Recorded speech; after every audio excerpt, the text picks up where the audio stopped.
un peu prendre son microphone. Est-ce que vous me permettez de vous présenter, s'il vous plaît?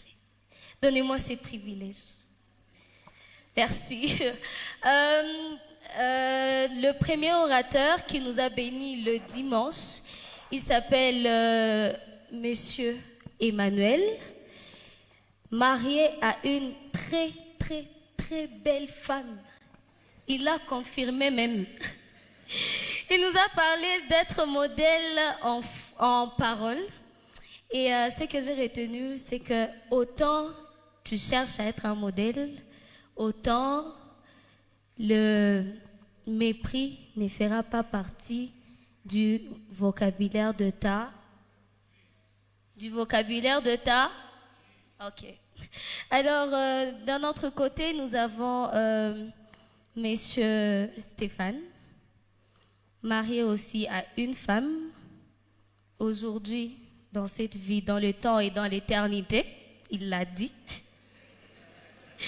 Père de jumeaux. Et il nous a parlé d'être un modèle en foi et en conduite.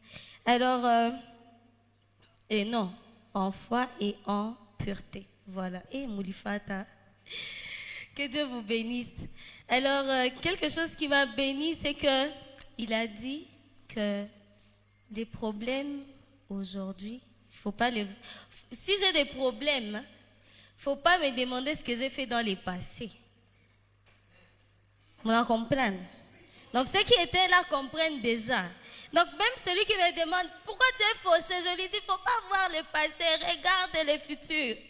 Amen. Alors, nous avons aussi Monsieur Joe. Il n'est pas marié, célibataire, étudiant. Nous allons acclamer pour le frère Joe. Ah!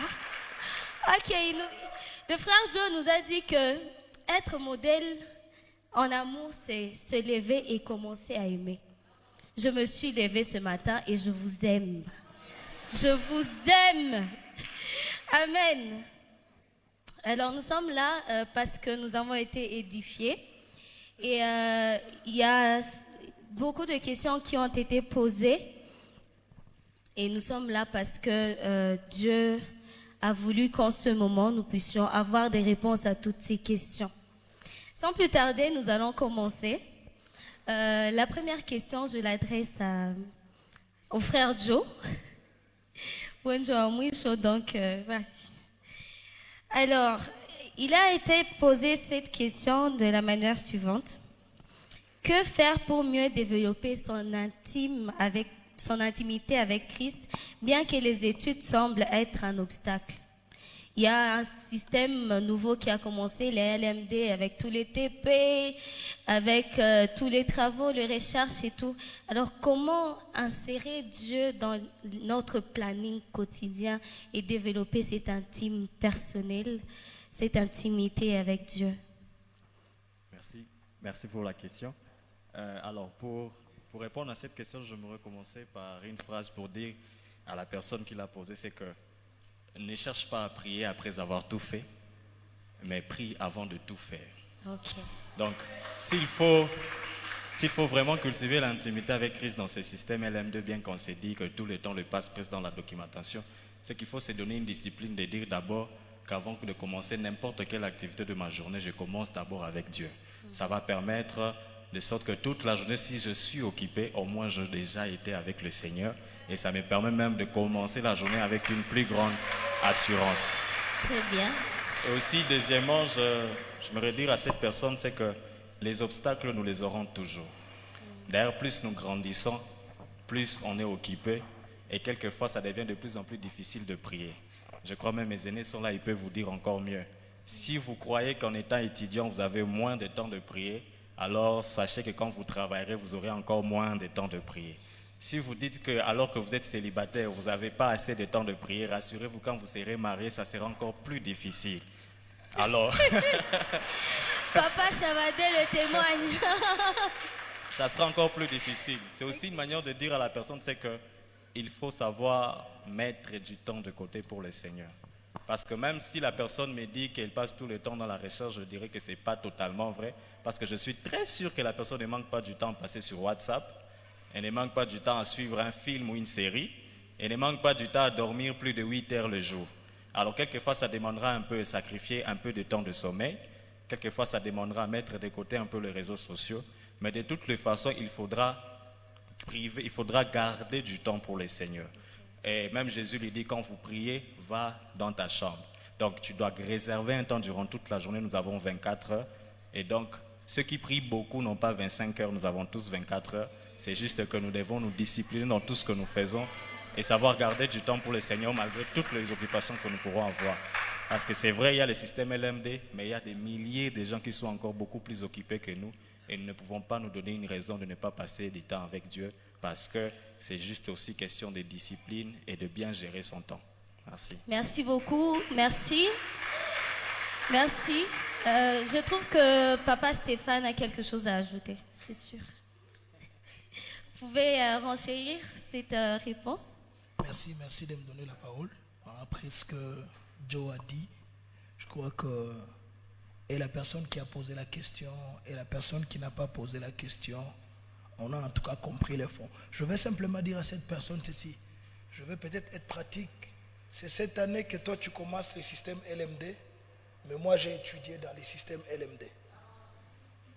Moi je fais LMD, moi j'ai étudié au Burundi. Ce que vous devez comprendre, c'est que il faudra que la prière arrête de devenir d'abord pour vous une question d'heure, de l'aiguille de la montre qui tourne. Il faut que la prière soit une discipline intégrée à votre vie. Autant tu ne peux pas vivre sans respirer, autant tu dois aussi comprendre que tu ne peux pas évoluer spirituellement sans prier. Peut-être pour finir, je vais te dire que tu dois faire de ta vie une vie de prière. Et quand on dit prière, on ne voit pas d'abord ces instants où tu es à genoux, ces instants où tu t'enfermes quelque part. Mais l'idée, c'est que ta vie soit une vie de prière. Prie, même quand tu as une requête pour prier, et même quand tu n'auras pas de requête pour prier, il faut prier. Parce que c'est une partie vitale pour en tout cas tout enfant de Dieu. Et puis, j'ai beaucoup aimé, il a parlé de développer son intimité. Et la prière, c'est l'un des éléments qui nous aide à développer notre intimité avec Dieu. Ce n'est pas l'unique élément qui nous aide au fait à développer notre intimité avec Dieu. Je veux dire à quelqu'un, on ne devient pas intime à Dieu parce que simplement on prie. Mais on devient aussi intime à Dieu lorsqu'on apprend à détruire les œuvres de la chair et à crucifier la chair même. Je ne sais pas si je parle à quelqu'un. Je suis très étonné, parmi les 7 dernières paroles que Jésus a prononcées à la croix, d'ailleurs la plupart des fois, chaque fois qu'on est à Pâques, on nous dit ces choses, mais il y a une phrase qui me revient toujours. Christ à la croix, il dit, Père, entre tes mains, je libère mon esprit. Je pose la question, est-ce qu'on peut libérer quelque chose qui n'est pas emprisonné? Alors Christ est conscient que pendant pratiquement 33 ans et demi, son esprit était prisonnier. Prisonnier de quelle prison? De la chair. Et il a attendu l'instant où la chair est en train d'être... Paul est en train de dire, marchez selon l'esprit et vous n'accomplirez pas les désirs de la chair. C'est là où j'aime beaucoup dire aux gens, on ne devient pas spirituel parce que l'on prie beaucoup. On ne devient pas spirituel parce que l'on gêne beaucoup seulement. On devient spirituel lorsqu'on apprend à crucifier la chair et à crucifier les œuvres de la chair. Je crois que je peux m'arrêter par là et laisser à l'homme de Dieu. Papa Emmanuel, il y a de nombreux jeunes actuellement qui sont trop spirituels, si je peux les dire, permettez-moi le terme, à la faculté. Donc toujours dans les activités spirituelles à l'université, mais malheureusement, ils ont de faibles cotes à l'école. Alors on se demande, sont-ils des modèles à moitié ou comment? Quel est votre avis par rapport à ça? Est-ce qu'il y a un jeune ici? Si tu peux faire ça? Voilà. Au fait, je vais répondre à cette deuxième question. Je vais marier avec la première question. Et je veux synthétiser ça en quelque chose de très important. Au fait, ce qu'il faut savoir, c'est que notre vie est constituée des activités. Et c'est à nous de classifier ces activités dans 3 catégories. La première catégorie, ce sont les priorités. La deuxième catégorie, ce sont les urgences. Et la troisième catégorie, ce sont les accessoires. Et donc, si tu veux développer ta vie de prière, selon la première question, apprends simplement à prendre la vie de prière comme une priorité, comme le frère l'a dit, et tu es en train de réduire les accessoires. Est-ce qu'il y a un jeune exceptionnel? Un jeune exceptionnel, c'est celui qui peut prendre des priorités des autres et les rendre les accessoires. En d'autres termes, pour les uns, regarder le film, c'est une priorité. Mais si tu es exceptionnel, tu dois prendre ça comme un accessoire. Et si tu arrives à marier ces choses-là, je crois que ta vie de prière sera particulière. Moi, j'ai un problème. Quand il est déjà 7 heures, Papa Stéphane, je ne parviens pas à prier. Comme le frère l'a dit, apprenons à donner les premières heures à Dieu. Quand il a encore 4 heures, tu n'as personne à appeler, tu n'as personne à écrire, commence à prier à ce temps-là parce que tu es encore tout frais. La même chose se réfère aussi à la deuxième question. C'est juste question de priorité, des urgences et des accessoires. En d'autres termes, si tu es jeune, tu es à l'école, tu étudies, apprends à avoir les temps dans les études, apprends aussi à avoir les temps de prier. Il faut étudier et il faut aussi prier. Et donc, c'est un peu ça, mais j'aimerais aussi donner, c'est un témoignage que j'aimerais donner, parce que j'ai fait aussi l'université, et j'ai eu le temps de beaucoup prier quand j'étais à l'université.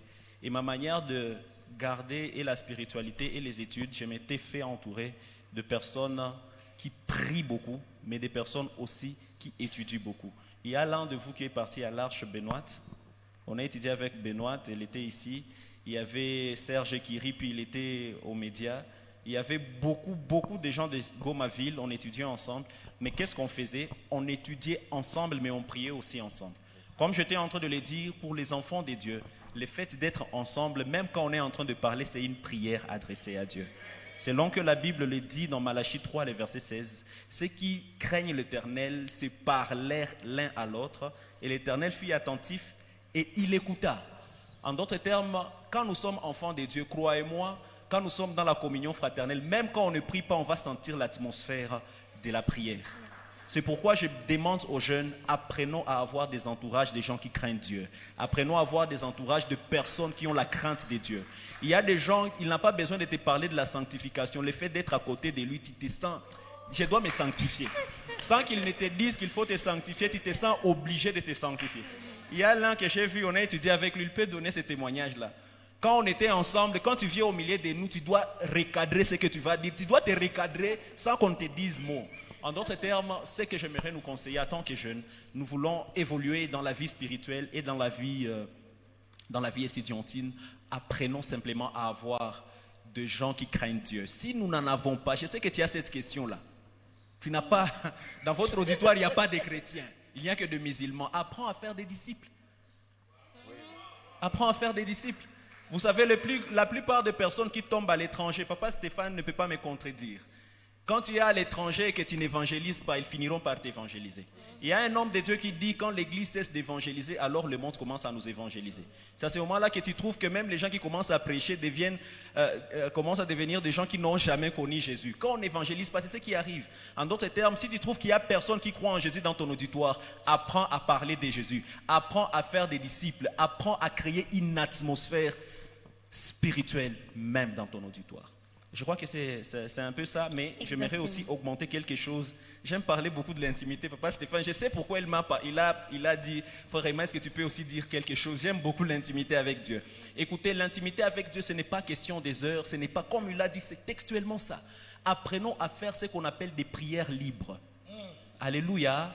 Est-ce qu'il y a un jeune qui veut faire des prières libres? Je vais t'enseigner ce quoi. Les prières libres, c'est en travaillant, en priant. En marchant, en priant. Tu es dans le bus, tu vas à l'auditoire, tu prends le temps de prier dans le bus. Pendant que tu es en train de lessiver, apprends à prier, à dire à Dieu, Seigneur, de la même manière que je prends ce savon, je mets sur cet habit, permets que dans mon esprit. En d'autres termes, tu peux être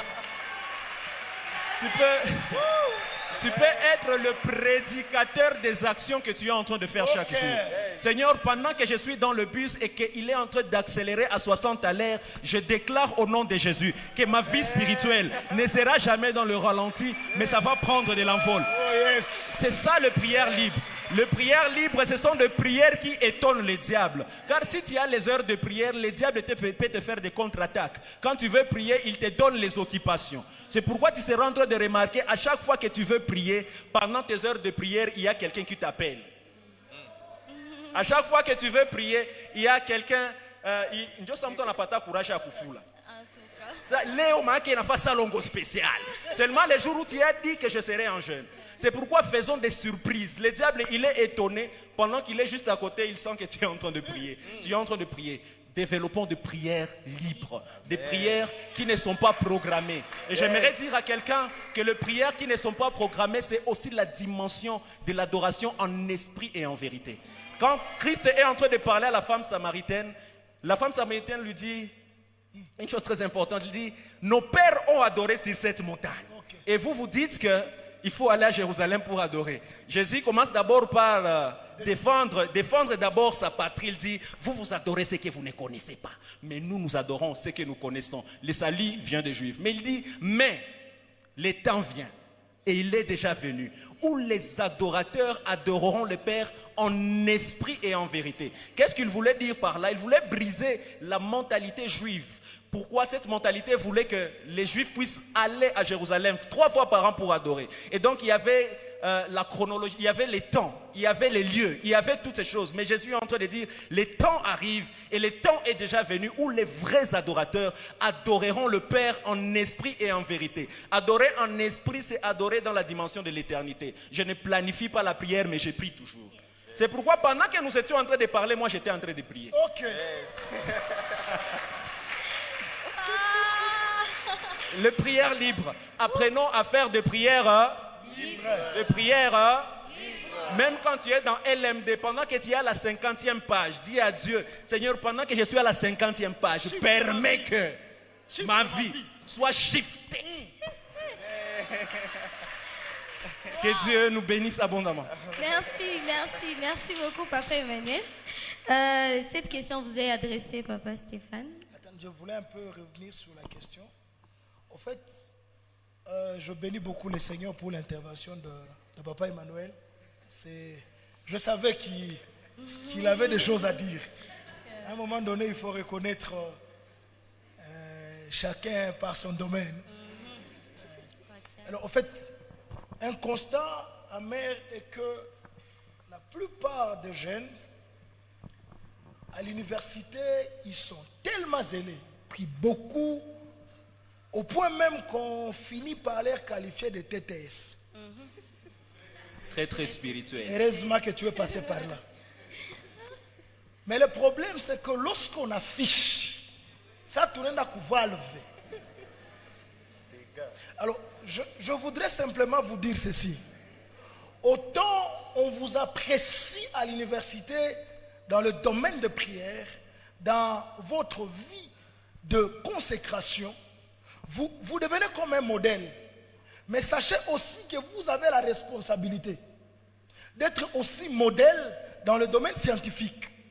Ça veut dire qu'il ne faut pas qu'à un certain moment, que certaines personnes, comme Papa Aimé était en train de le dire, vos futurs disciples, permettez que je le dise comme ça, qui commencent à dire, à quoi bon,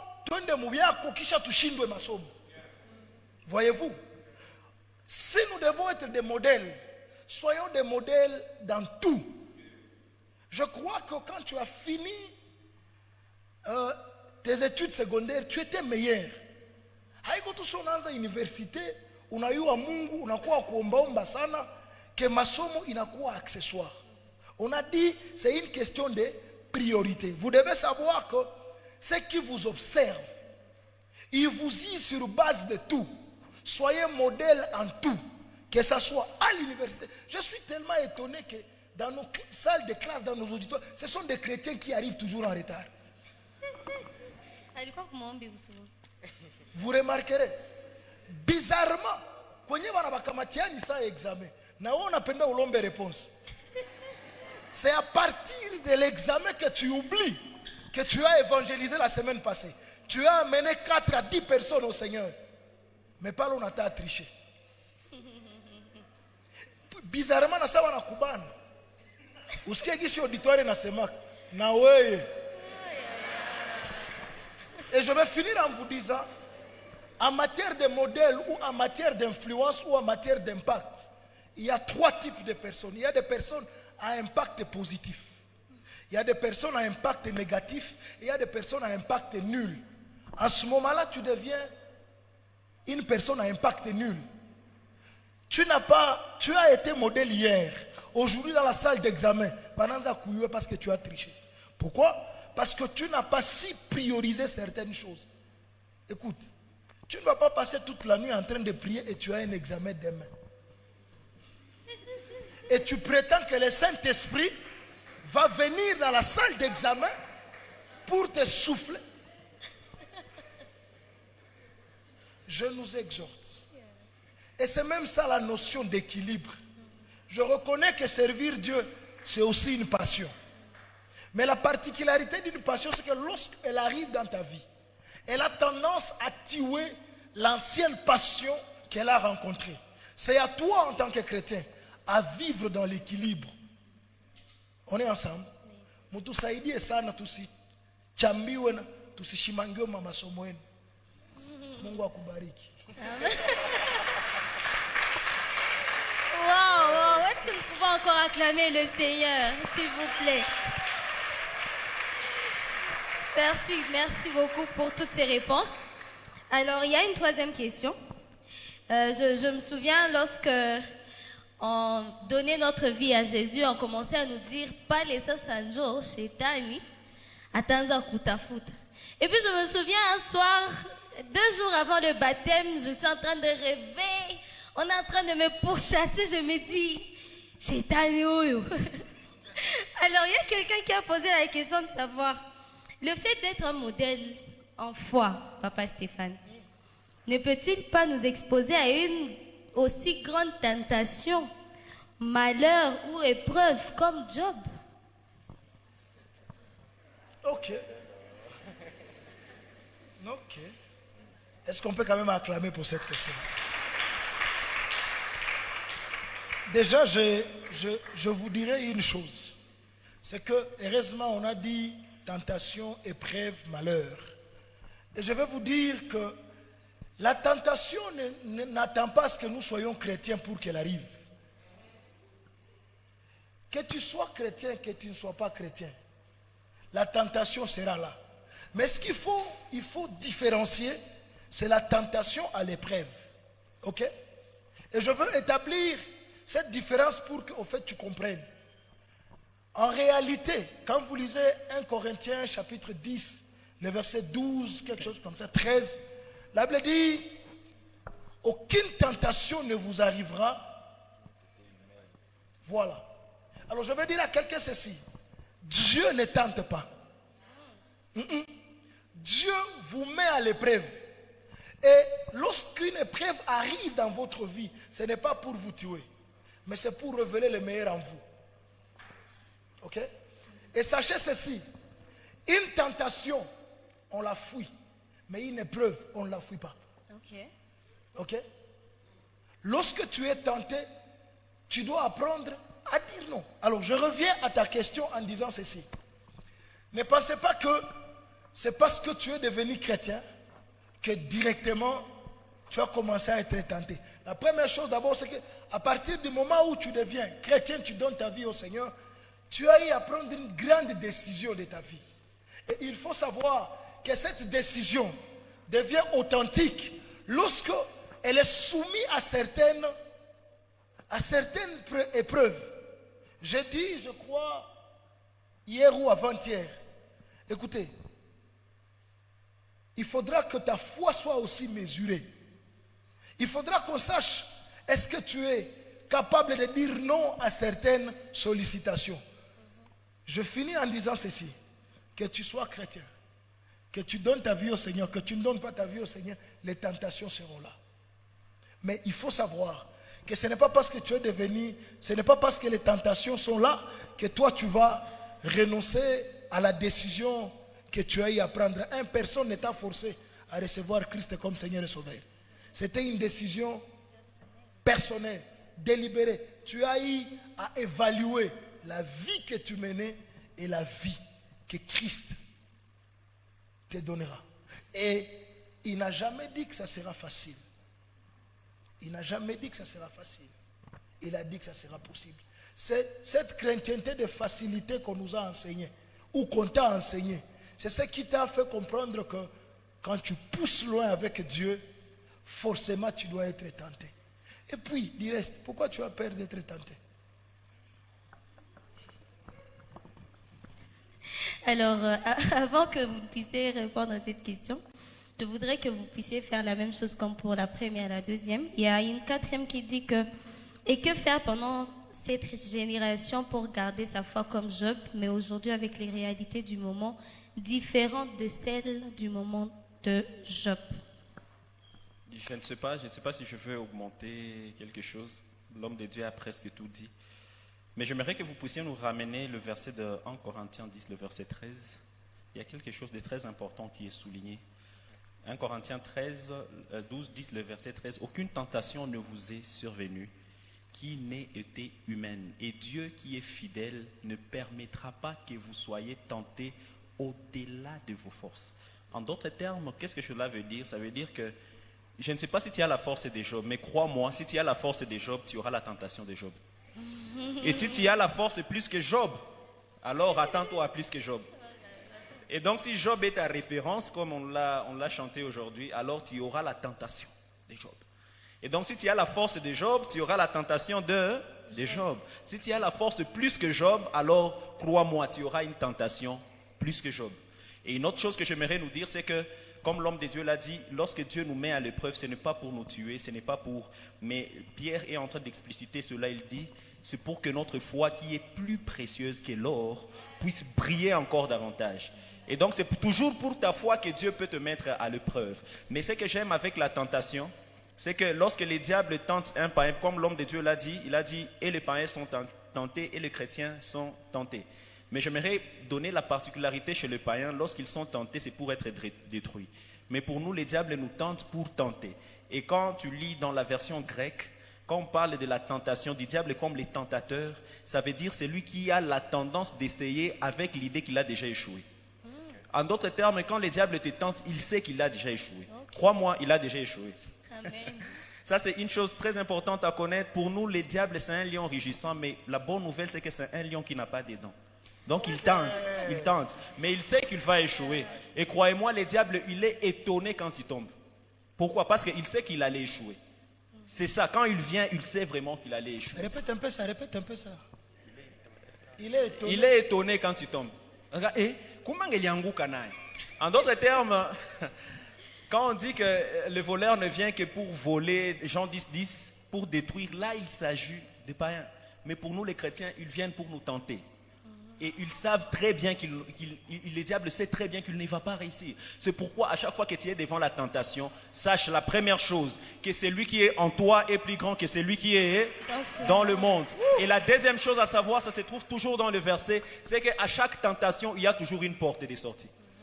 En d'autres termes, quand Dieu permet qu'il y ait la tentation dans notre vie, comme l'homme de Dieu l'a dit, la tentation c'est pour fuir. C'est pourquoi le fait que Dieu sait que la tentation, nous devons fuir la tentation, il prépare directement une porte de sortie. Et croyez-moi, cette porte de sortie, bamingi banaijuaka, mais banaikatala tu. Anawake hapa mnapashwa kimbia, banakuita ku telefone, unawake hapa sipashwe njoo wenda, ça la porte de sortie. Mais unaenda tu luzima unajiingiza, unaona mimi singelipashwa enda huko. Et c'est toi qui commences maintenant à tenter Dieu. Mungu kama ni wewe bisi sishimami. Bisi itashimama. Unaingia kama unaingia mo pine itoboke. Hakuna. Dieu va s'arranger que les pneus soient en bon état.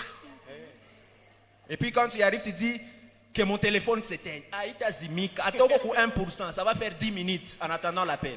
J'aimerais dire à quelqu'un ceci, Dieu te mettra toujours une porte de sortie et c'est à toi d'entrer par cette porte de sortie. Et j'aime ce que la Bible dit dans le livre d'Apocalypse, le chapitre 2, le chapitre 3, je mets devant toi une porte ouverte que personne ne peut fermer. En d'autres termes, la porte que nous avons dans la tentation, c'est une porte ouverte. Attache tanya a fait nina ifunga. Nani wenjo unapashwa ingia ndani juu itoke. Ça c'est une chose très importante à savoir. Aujourd'hui, nous sommes, tu disais, nous ne sommes pas comme Job. Hein? Job a ses défis. Les défis de Job, ce sont des moutons. Nous, nous n'avons pas des moutons, nous avons des véhicules. J'aimerais dire à quelqu'un, la Bible déclare dans Jean 3, le verset 8, le vent souffle où il veut et tu en entends le bruit. Mais tu ne sais d'où il vient ni où il va. Il en est ainsi de tout homme qui est né de l'esprit. Cela veut dire quoi? Cela veut dire simplement que l'esprit, c'est un esprit dynamique. L'esprit que nous avons, c'est un esprit dynamique qui, donc, à comprendre ma circonstance, directement, je vais aller vite pour répondre à une question que j'ai vue. On m'a envoyé cette question-là par rapport à... C'est quoi ça? On nous disait, c'est quelque chose du genre. Des tentations là, tout ça, la persécution, c'était quelque chose du genre. Il y a quelque chose du genre, la persécution, tout. J'aimerais nous dire que l'esprit que nous avons, c'est un esprit dynamique.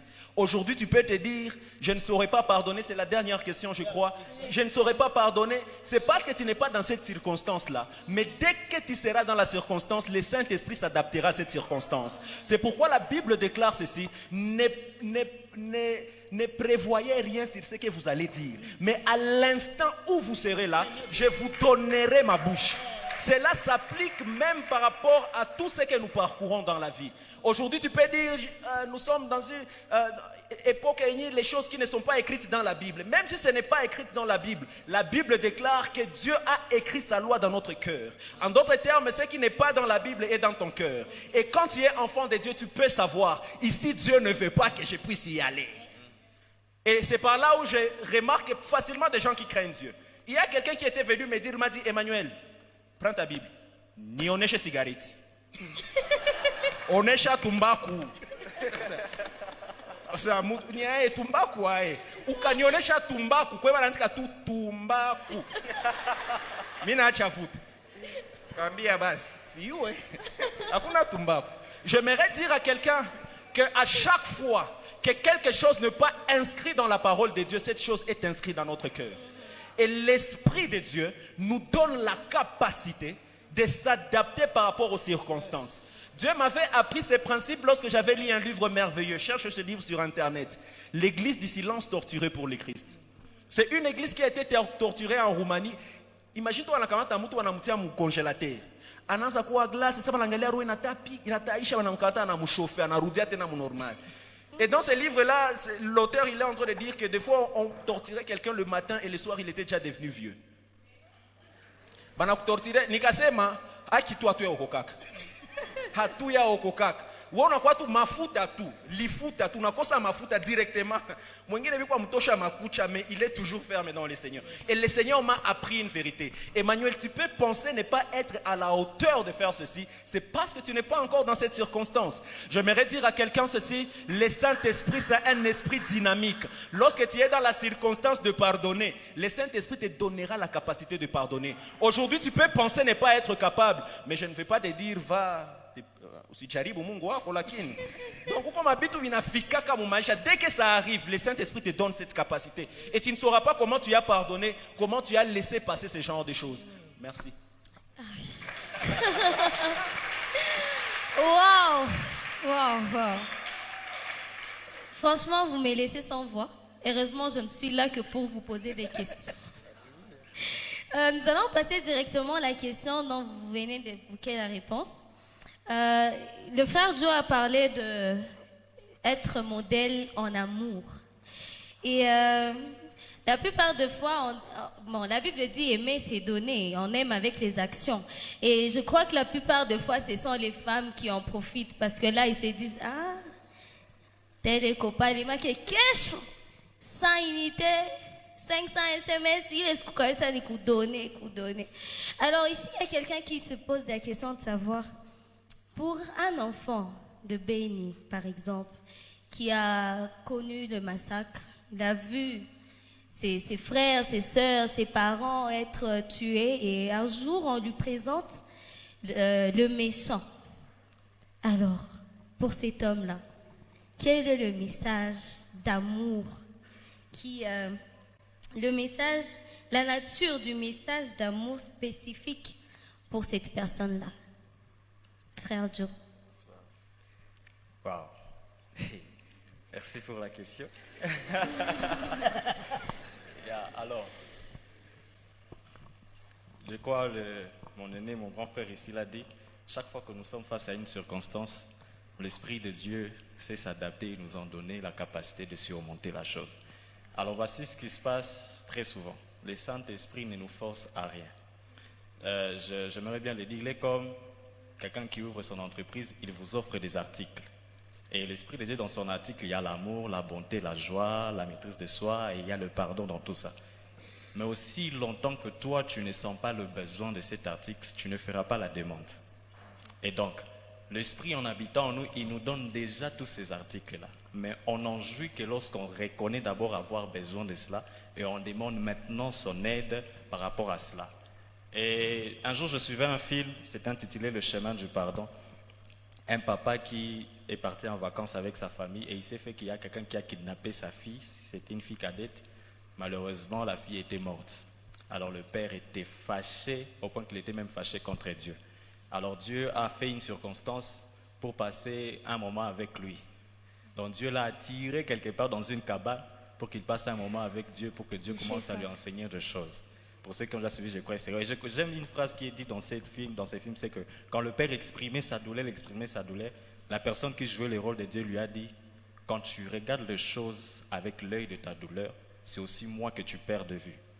Donc, dès le moment où nous considérons les choses à partir de la douleur que nous ressentons, nous perdons de vue aussi tout ce que Dieu est en train de nous donner.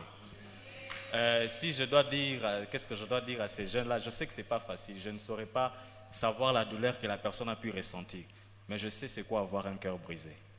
Et en ayant le cœur brisé, je sais qu'il n'y a que Dieu qui sait consoler ceux qui ont le cœur brisé. La Bible dit que l'Éternel guérit ceux qui ont le cœur brisé et il pense leurs blessures. Alors, si nous nous limitons qu'à ne voir que la douleur qu'il y a dans nos cœurs, on ne va pas aussi voir la bonté de Dieu qui se manifeste même dans toute cette douleur-là. Parce qu'en fait, c'est vrai qu'on a pu perdre des personnes très chères, mais tu remarqueras peut-être que durant tout ton parcours, il y a eu des choses que Dieu a fait sans te rendre compte pour te permettre à grandir, il t'a peut-être donné une famille, il t'a comblé de beaucoup de choses, mais à force de regarder que la douleur qu'on a dans son cœur, on perd totalement de vue les actions que Dieu fait dans nos cœurs chaque jour. Par exemple, l'histoire de Anne illustre très bien. La Bible dit que chaque jour, Pénina, sa rivale, l'a mortifiée par des paroles pour l'amener à s'irriter contre Dieu. Et puisque chaque matin, Anne n'avait que la douleur de ce que Pénina lui disait dans son cœur, la Bible dit qu'elle ne mangeait pas, elle ne faisait que pleurer, au point que même l'amour de son mari ne lui disait plus rien. Son mari essayait de lui dire, est-ce que je ne vaux pas mieux que combien d'enfants? Elle ne voulait même pas entendre ces choses. Mais là où j'aime, c'est la suite de son histoire. La douleur était tellement très forte, elle ne sait plus se rendre compte de qu'est-ce que Dieu faisait dans sa vie au travers même de son mari. Elle ne mangeait pas, elle ne souriait pas, elle pleurait. Alors un beau jour, elle s'est décidée de dire, je vais aller vers le Seigneur parce que j'en peux plus. Elle commence à venir devant Dieu. La Bible dit que l'amertume dans l'âme, elle parlait à Dieu, elle priait. Après un moment, elle ne faisait que pleurer. En pleurant, il y a même le sacrificateur qui pensait qu'elle était ivre, tellement qu'elle ne parle pas. C'était dans son cœur, la douleur était trop forte.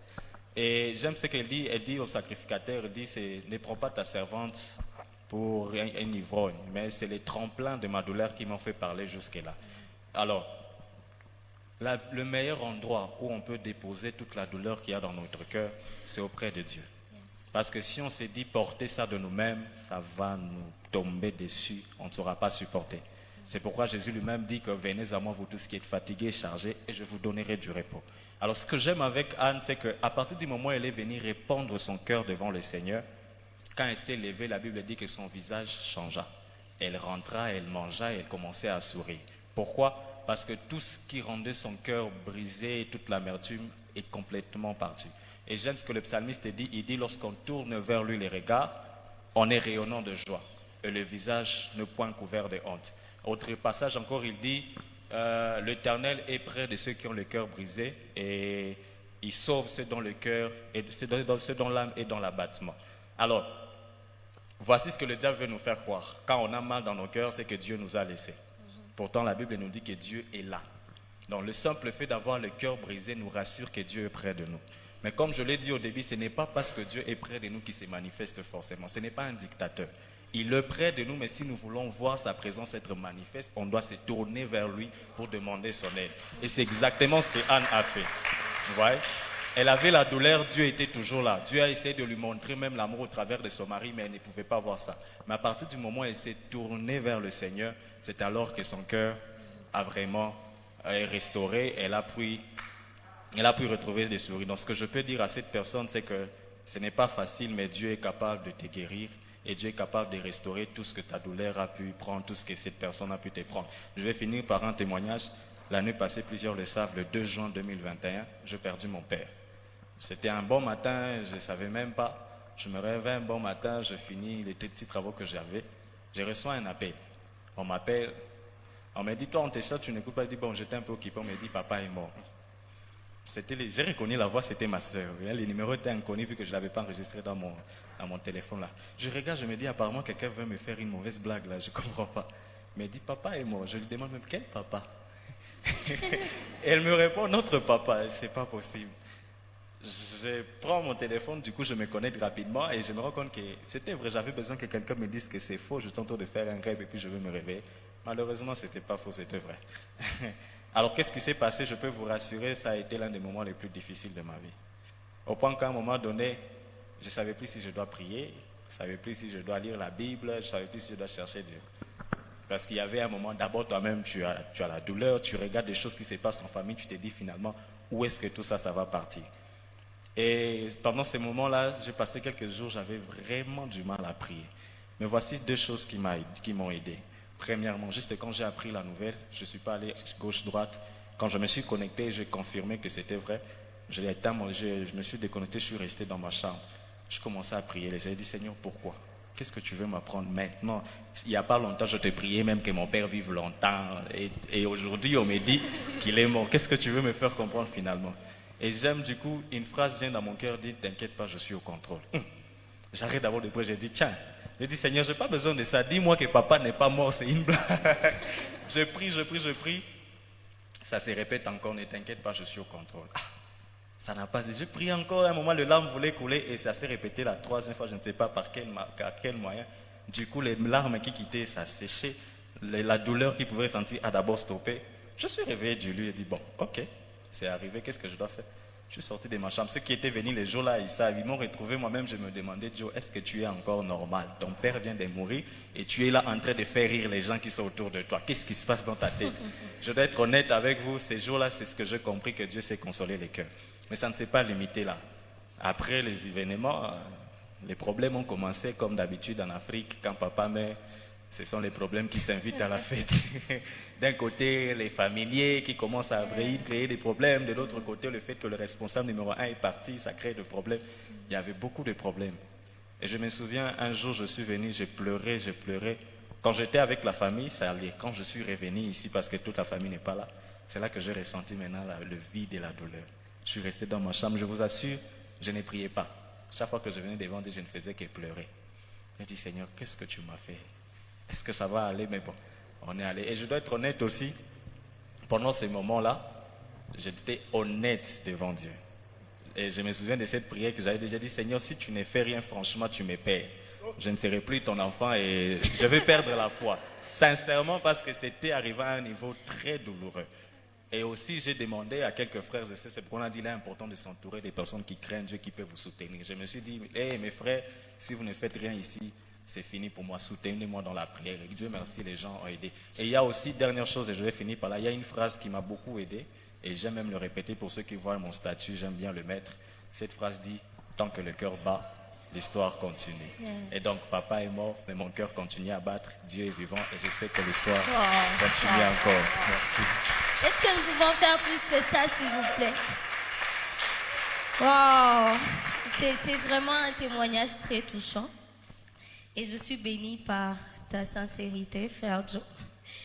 Sinon, papa Stéphane, pour le cas de ces jeunes-là qui a vu mourir ce parent,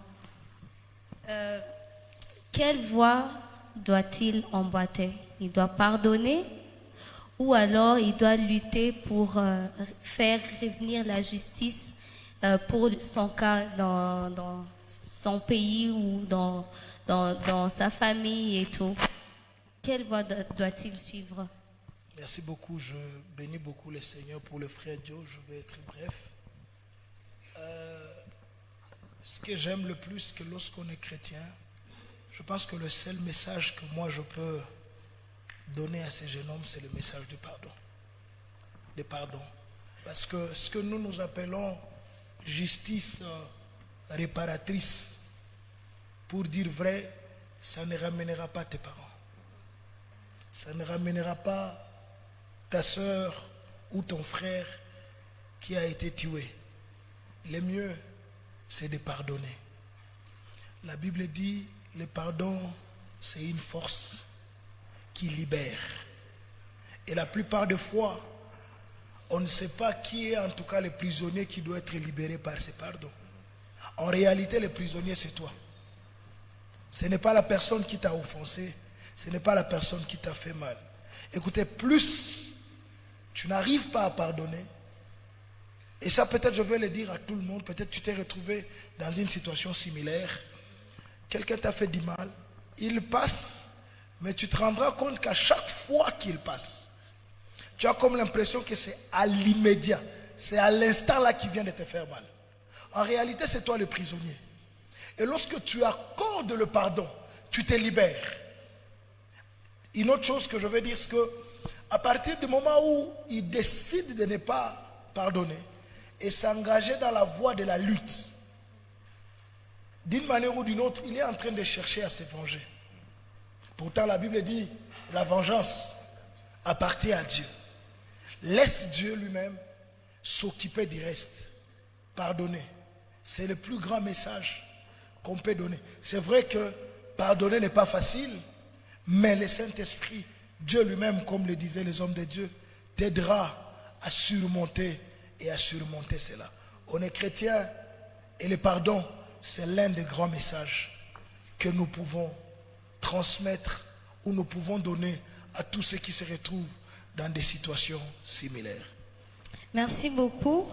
Merci Papa Stéphane. Il y a une autre question qui se pose ici.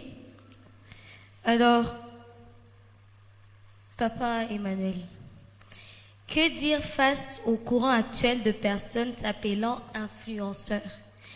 On a dit être modèle en conduite. Et je vois que ces personnes-là qu'on appelle influenceurs, on les voit par exemple sur Instagram en portant un jogging devant une Brabus. Genre, c'est mon véhicule préféré. Bon, en passant. Donc, on les voit et on se dit, sont-ils, devons-nous les appeler des impressionnistes ou alors des vrais modèles? Sinon, comment un jeune peut-il être influenceur, modèle au sens chrétien? Influenceur ou motivateur? Influenceur. Il y a un courant, on les appelle influenceurs. Tu peux entrer même sur Instagram, tu écris les influenceurs de Goma. Il y a des jeunes d'Arcy. Okay. Non. Les autres, pas le président. Donc, il y a ces courants-là partout. On dit influenceur de Bukavu, influenceur de... Donc, on se demande... C'est important, les influenceurs. Ok. Ça, c'est merveilleux. Mais avant de répondre à cette question, laisse-moi donner un point par rapport à ce que les hommes de Dieu ont dit. Il y a quelque chose qu'il a souligné là-dedans. Il a parlé de oublier. Ok? Il a parlé de oublier. Ce que j'aimerais nous dire en tant qu'enfants de Dieu, oublier, c'est faux. Donc, aouzi sahabu. Tu sais mais quoi eli, ou sahabu basi. Aouzi sahabu. Mais une chose que Dieu fait, c'est qu'il l'amortit. Il l'amortit. Donc, tu te rappelleras, mais ça sera amorti. Tu vois la personne, mais tu ne ressens plus ce que l'homme de Dieu a dit. Tu te rappelles. Parce qu'il n'y a que Dieu seul qui peut oublier nos péchés. Nous, on n'oublie jamais. Même quand tu as demandé pardon, des fois ça revient. Et c'est la même chose qui se passe lorsque nous avons pardonné et lorsque nous avons été pardonnés. Lorsque nous nous rappelons de nos péchés, nous savons très bien, nous sommes ici, mais tu vas désirer et bon vieux. Mais si les dégâts, si tu as ma culpabilité quand nous sommes en train de prêcher. Pourquoi? Parce que nous nous rappelons, oui, mais il n'y a pas, c'est amorti déjà. Et c'est la même chose aussi quand le pardon est effectif dans ta vie. Comment tu le sauras? C'est quand tu verras la personne, mais tu sens que c'est déjà amorti en toi. Moi, je connais des personnes. Alors, en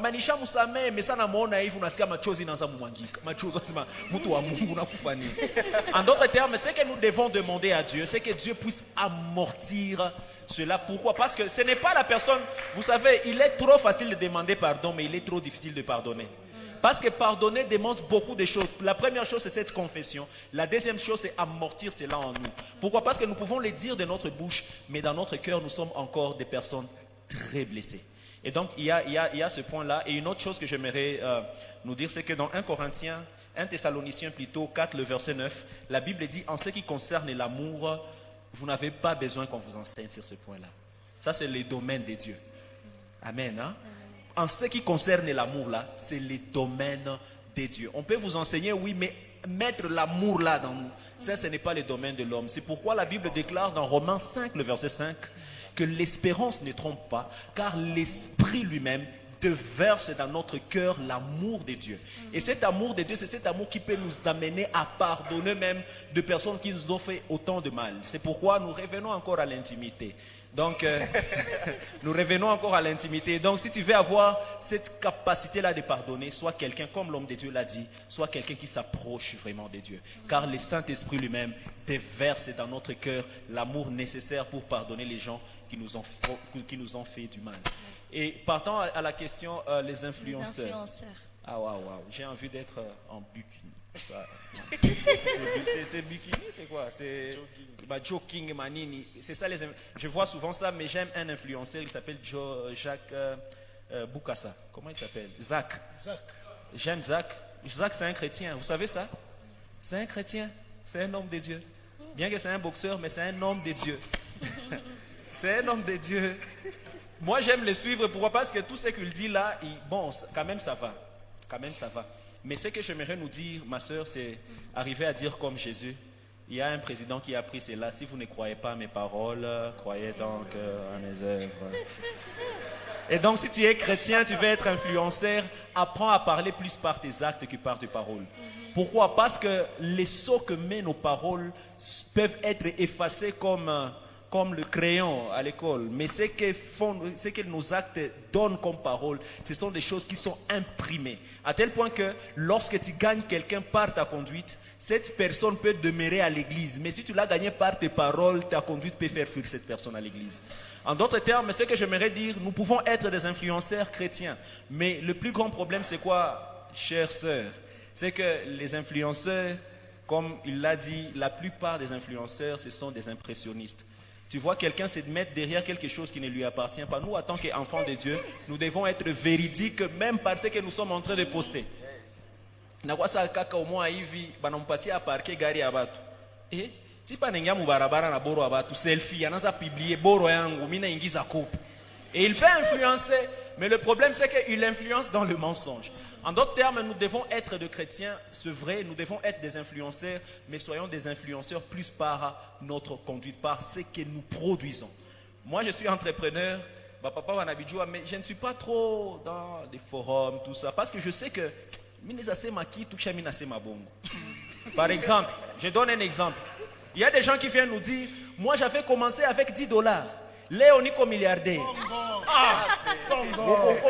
et $10.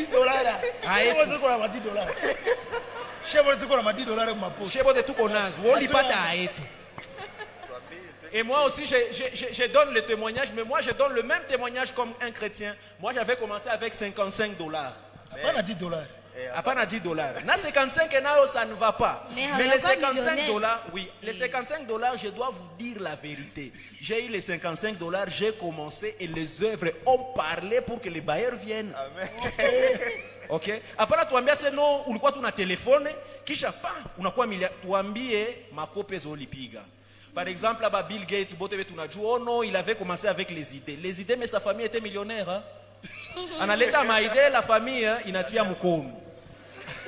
C'est ça le problème avec les influenceurs, c'est qu'ils nous disent, mais ils nous cachent beaucoup de choses. Et le problème, c'est quoi? C'est qu'une vérité en partie, c'est un mensonge. Donc, mon frère, ataka moko na lubutike la wakabambi, uko na lunini la wakabambi, tuambie muzuri. Est-ce que ni les $10 la kini? C'est vrai, tu as commencé avec $10, mais les $10 a bien parlé. Pourquoi? Parce que les petites œuvres parlent mieux et ça peut amener les gens. Il faut les dire facilement. Par exemple, moi, j'avais commencé avec 55, mais mon père a vu. Il est dans le Christ tout ça.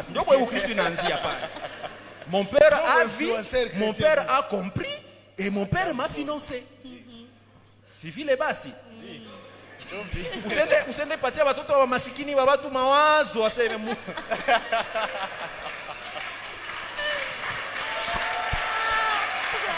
Donc si tu es influenceur chrétien, dis-nous les détails. Est-ce que tu peux dire à celui qui est à côté de toi, soyons détaillants? Dis-nous des détails. Les détails, soyons détaillants.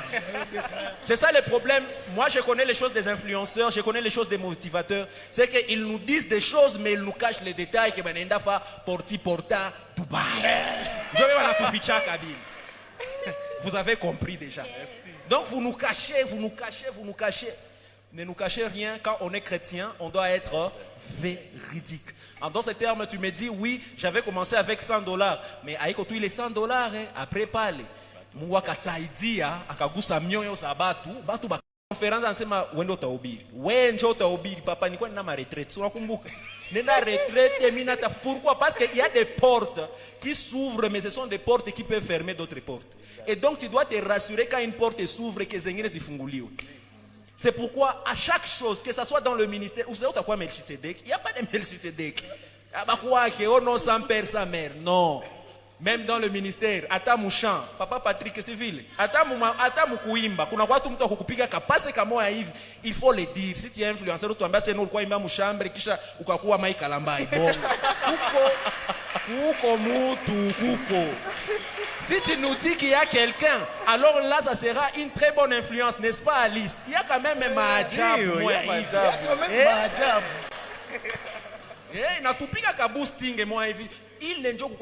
Et c'est ça être chrétien, ma soeur. C'est quand nous donnons aux gens les détails qui vont les aider. Amen. Hein? Si amen est bas, si. Amen. Je disais ceci. Soyons détaillants dans ce que nous ferons, dans ce que nous faisons. C'est ça être un bon influenceur chrétien. Pourquoi si ce n'est pas le cas, si je cache le détail, alors là je serai en train de mentir les gens. Je serai en train de mentir les gens. Mungu atubariki. Amen. Amen. Attends, oui, papa Stéphane. Peut-être pour aussi augmenter papa et maman. Alors, cette histoire va influenceur. À un moment donné, nous chrétiens, il faut comprendre Muzuri. Lorsque un chrétien décide d'être influenceur, il a besoin de ma vue. Il a besoin de ma vue. On a aba bengine, banatafutaka ma vue. S'abonnez-vous. S'abonnez-vous. Cliquez sur la cloche. Pour activer les notifications. Alors, au point que anakutilia mabitu mo na bongo na nini nani, au fait tout ni objectif. Si tu décides d'être influenceur en Christ, tu dois définir tes objectifs. Tu dois définir tes objectifs. Et en tant que chrétien, tu as des limites. Comme papa et maman Alisema, tu as des limites. Moi, je l'aime beaucoup, un très bon entrepreneur, mais Mouy Yama Kivu, Salon Kivu, Bill, haendake quoi? Parce qu'on a pu écouter témoignage de cette unapata pale. Unaweza toka pale, unaweza shikopesha franga yenye 6 mois après comme muzenze. Voyez-vous? Mais au fait, lorsque on veut influencer dans le Seigneur, il est important que et ce que nous disons, et ce que nous faisons, et ce que nous sommes, il n'a pas choisi d'influencer. Si au niveau où on doit être des influenceurs, on doit plus le faire par nos actes que par nos dires.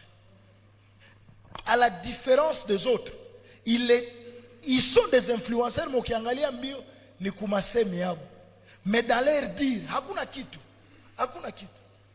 Mungu angelitusaidia que, en tout cas, de notre côté, que nous posions des actes, que notre influence découle exactement des œuvres que nous posons, des actes que nous posons, que de paroles que nous sommes en train de dire. Merci beaucoup. Merci, que Dieu vous bénisse abondamment. Frère Joe, tu as quelque chose à ajouter? Bon, je vais juste résumer en une phrase ou deux phrases ce qu'ils ont dit. C'est que c'était même ça le sujet de toute la semaine. Je l'ai même dit, c'est que être un modèle est plus question de caractère et non d'âge, ou alors de ce que nous sommes et non de ce que nous avons. Si on veut influencer, on doit influencer avec ce que nous sommes et non avec les avoirs. Parce que les réseaux sociaux, ce que les gens font, c'est chercher des vues, des likes, des abonnements, parce qu'ils ont des comptes payants. Donc chaque vue, chaque like, c'est l'argent qui entre dans son compte. Et tant qu'il veut avoir l'argent, il te mettra tout, sauf rien. J'ai aimé un jour, le frère Don avait posté une photo sur son statut. Il avait fait, je crois, ses Photoshop. Il a mis une photo de lui, il a pris juste le portrait où il était en veste. Vraiment, quand tu le vois, tu te dis, waouh, quel homme, il paraît riche. Et puis il a mis une deuxième photo. En réalité, le dessus c'était la veste, mais en bas c'était juste une petite culotte et en bas, bouche en bas. Et j'ai aimé ce qu'il a dit. Il a dit réseaux sociaux vs réalité. Donc, ce n'est pas tout ce qu'on voit sur les réseaux sociaux qui sont vrais. Les gens ne font que donner une image de ce qu'ils ne sont pas. Ce sont des gens qui n'ont pas d'estime d'eux-mêmes et ils cherchent alors à montrer une fausse image d'eux-mêmes pour pouvoir se dire influenceurs, et ils se sentent bien quand ils voient de nombreuses personnes le voir. Si nous voulons vraiment être chrétiens et influencer, ne cherchons pas à être, comment le dire, être influenceur n'a rien à voir avec le fait d'être médiatisé, mais c'est plus impacté par les œuvres, impacté par ce que nous sommes, par le caractère que nous manifestons. Merci beaucoup, merci, que Dieu vous bénisse. Alors Papa Emmanuel, ici à Goma, on peut marcher, on voit les immeubles, les véhicules et tout ça. Et quand tu demandes, on te dit c'est pour telle personne. Mais quand tu regardes sa vie, tu te dis mais il n'est pas chrétien, il n'est pas dans les affaires de Dieu et tout.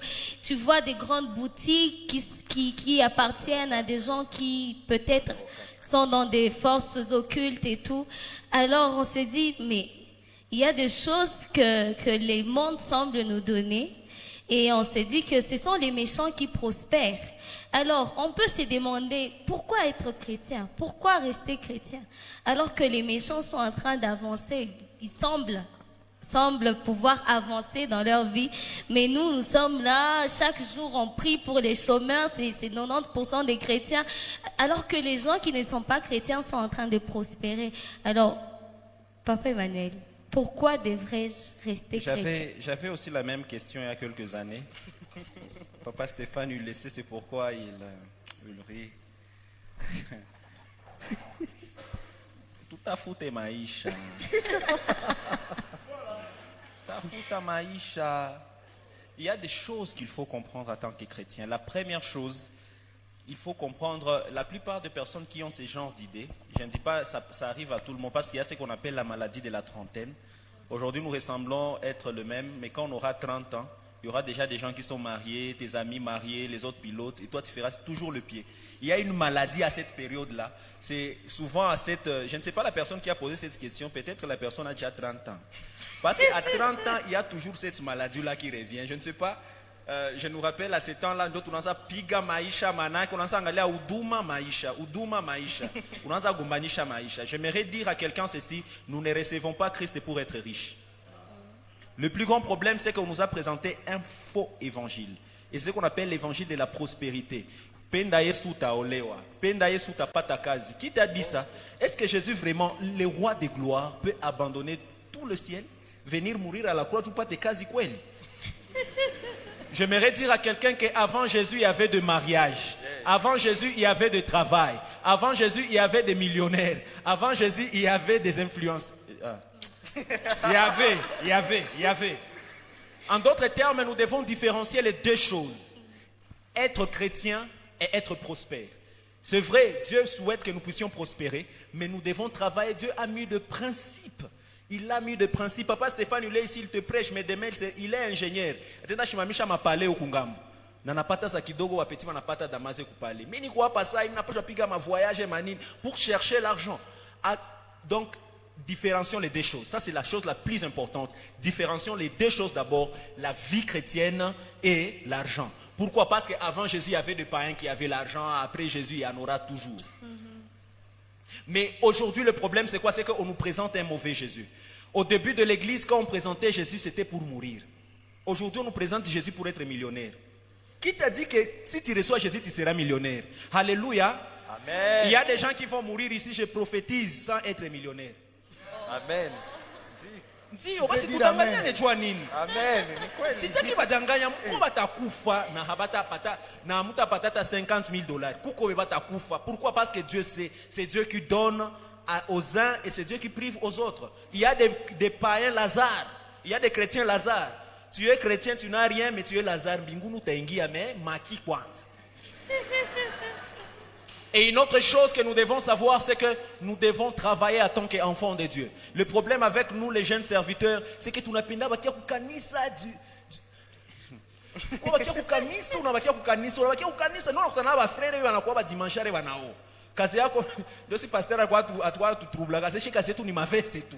Ndio frere tu alikuwa mkanisa afa veste shelo tunamsindikiza tena. Kasema hapana, hatuwezi itika hivi. Et c'est à ce moment-là, on a pris conscience, on a commencé à travailler, on a commencé. Et j'aimerais dire à quelqu'un que lorsque tu te mets à travailler et tu crains Dieu, tu vas réussir. Yes. Je dis, lorsque tu crains Dieu et que tu commences à travailler, Dieu va ouvrir les écluses des cieux. J'aimerais appuyer ce que je viens de dire dans le livre des Psaumes 73. Psaume 73 à partir du 12e verset. Du 12e vers, Imbaji. Tu y es tout verset. À partir du 12e verset. Ça pas ni wanisha copier tout pas pour 12 ans. Psaume d'Azaph. Oui, Dieu est bon pour Israël, pour ceux qui ont le cœur pur. Au fait, avant qu'il ne lise, cette question,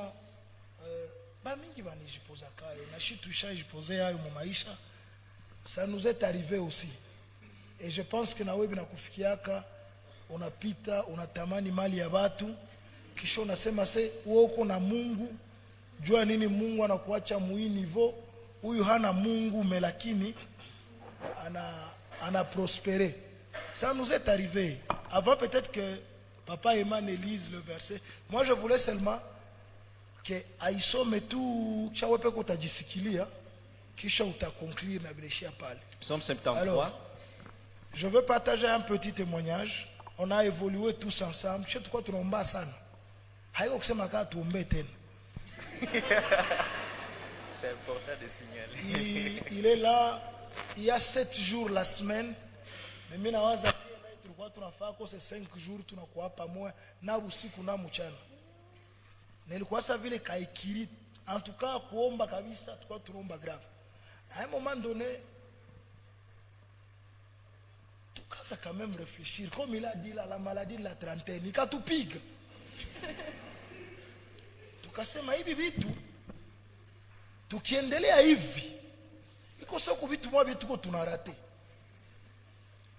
au point que on s'est quand même décidé. Le problème c'est quoi? C'est qu'en tant que chrétien unaona saa Mungu anatusaidiaka na principe ya camouflage. Unavala mzuri mais mumufuko hamuna kitu. Surtout il y a des jeunes serviteurs ici, des jeunes prédicateurs. Muko mutie kwa mkono toni tulipita amo unahubiri watu anavala mzuri kumbe au hata kwenye le veste metoka chona kia jirani compte que na mumufuko wa Mungu na kitu. Nous c'est là où ça a commencé. Papa Emma anaweza ni appuyer. C'est là où ça a commencé. À un moment donné on dit non hapana. Bwana hivi vya huduma tuvione kwanza mzuri. Parce que huduma haiko ndio Ukristo. Il faut que l'on redéfinisse vitu. Parce qu'à un moment donné, nous, on confondait huduma na Ukristo. Kanisa na maisha ya Kikristo. Kanisa na maisha ya kiroho. Nous, on était à l'église 7 jours sur 7. Ulikuwa unafika au kanisa 23h utatukuta. Papa Emani Bongo. 6h utatukuta, 12h utatukuta. Kama tukimbize mapepo tuko mu entretien. Kama tuko mu entretien tuko mu maombi. Na saa tuko mu maombi tuko tunaimizana kiroho. Et c'était un peu ça notre vie. Au point qu'à un moment donné, certains domaines de la vie zikaanza tout réclamer. Tukasema hapana tu, hivi vitu tuliétudier mzuri. Et Dieu nous a fait grâce. Nous nous sommes mis à étudier ces choses. Ukiuliza papa Emma et tous ceux de notre génération, tulioa kumwaka moya. La même année. Donc entre 2020 et 2021, chez vote tukaoa. On a compris quand même les vitu. Alors je veux vous dire, il est possible que vous enviez Maliabatou, les méchants. Les problèmes comme papa Emma a dit, écoutez, vous Christ, haiko tena marchandage na Mungu. Mungu niliacha zambi, utanipa ndoa. Hapana. Hapana. Mungu unaona siendake tena munganda. Or mule munganda nyo nilikuwa na marelation nilikuwa napata na different. Hivi kizi siende tena munganda na nishacha barafiki babaya, mimi unipe kazi. No. Haiko rikirimba na Mungu. Haiko ristuni na Mungu. J'aimerais utiliser ces termes muzisikie, pardon. Haiko ristuni na Mungu. Deux, haiko aseme venye, so unaona mutu, il a de l'argent, ma bâtiment comme la grande sœur l'a dit. D'abord kitu mwa kenye unapashwa jiuliza. Hauyue njia zenye alipitia yako. Jua apate vile vile kwa napata. Ya pili, pour nous, chrétiens, quand nous voyons les méchants émerger, la Bible, et c'est là où papa Emma atasoma mwisho, kwenye batamalizia na kwenye she tutamalizia. Je préfère encore vivre ici-bas mustandari ya chini menisikose mbinguni que niishi maisha ya bien hapa kisha nikikosa mbinguni. Mais il y a aussi possibilité quand même que niishi mzuri hapa na nipate na mbinguni. Sur la terre. Papa Emma unaweza soma. Parce qu'il faudra qu'on s'explique bien. Kuko verset moi alisema mimi naipendaka. Lazaro alikuwa maskini. Si vile? Même na sawa alikufa. Lazaro Biblia inasema Lazaro enda wapi? Kifo Abraham. Ya Abraham. Na tajiri akaenda wapi? Mafasi ya manunguniko. Est-ce qu'on a kule kwenye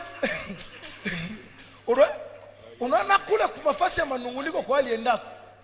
Unaona na kule akajipermettre kupatia na Lazaro ordre. Acha nibiseme mutere meabia. Yeye alikuwa kwa mfano kuzimu.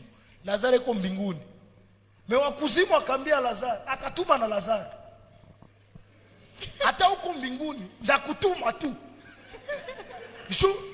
Sasa tulikuwa mu dunia nilikuwa tunakutuma ulikuwa papa katala kwa umaskini. Psaume 73.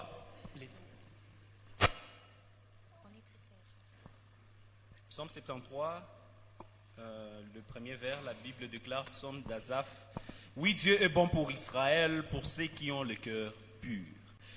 Toutefois, mon pied allait fléchir, mes pas étaient sur le point de glisser, car je portais envie aux insensés, en voyant le bonheur de méchants.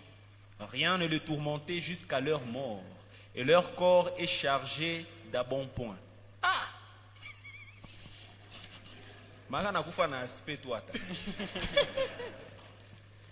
Ils n'ont aucune part aux souffrances humaines. Ils ne sont point frappés comme le reste des hommes. Aussi l'orgueil leur sert de collier, la violence est le vêtement qui les enveloppe. L'iniquité sort de leurs entrailles, les pensées de leur cœur se font jour. Ils raillent et parlent méchamment d'opprimés. Ils profèrent des discours hautains. Ils élèvent leur bouche jusqu'aux cieux et leur langue se promène sur la terre. Ah, langue, ok. Voilà pourquoi son peuple se tourne de leur côté. Il avale l'eau abondamment. Et il dit, comment Dieu saura-t-il? Comment les Très-Hauts connaîtra-t-il? Ainsi, les méchants, toujours heureux, ils accroissent leur richesse.